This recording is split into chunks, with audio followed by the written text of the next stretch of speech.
Hallo, mijn naam is Lorna. Ik zie de vrouw van Prediger John Wall van Lebenswasser.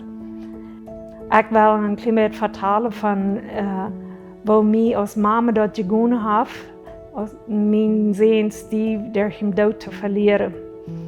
Ik wil aanvangen van juli de 22e, 2019. Dat was mijn man zijn geburtstag. Ik had middag gemaakt en Steve deed hem ook schaftig van zijn arbeid en had met ons middag.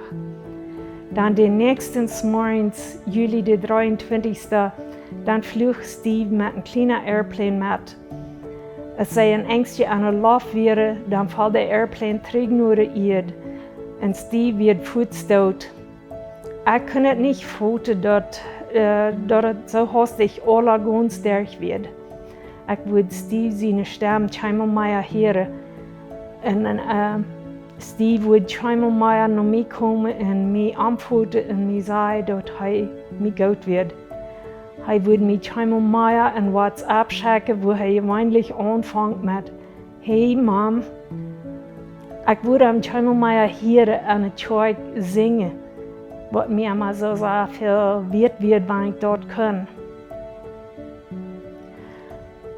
En dat grote treuren, daar werd mij dat ook een grote troost dat ik wist waar Steve werd. Ik wist, hij werd nu door waar hij gaan wil. Ik ken hem de ruw van harte.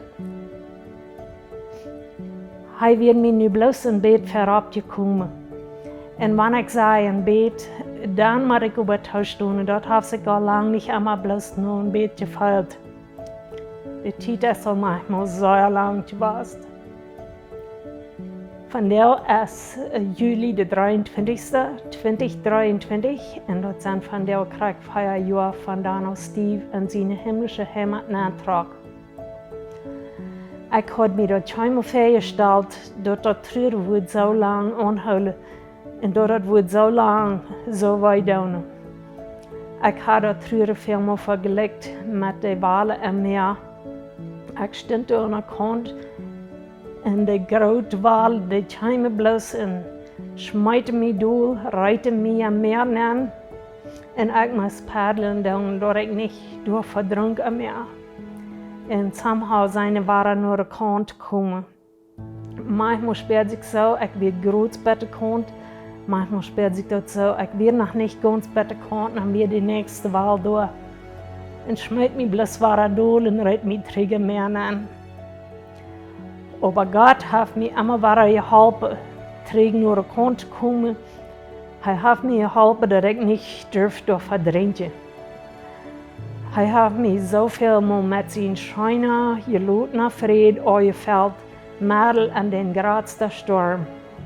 Hij heeft zoveel heilung gegeven al. Steve, ik wil hier moedig wieder schoven, dat Gott mij ook naar huis holt. Ik wil die bald waar zijn.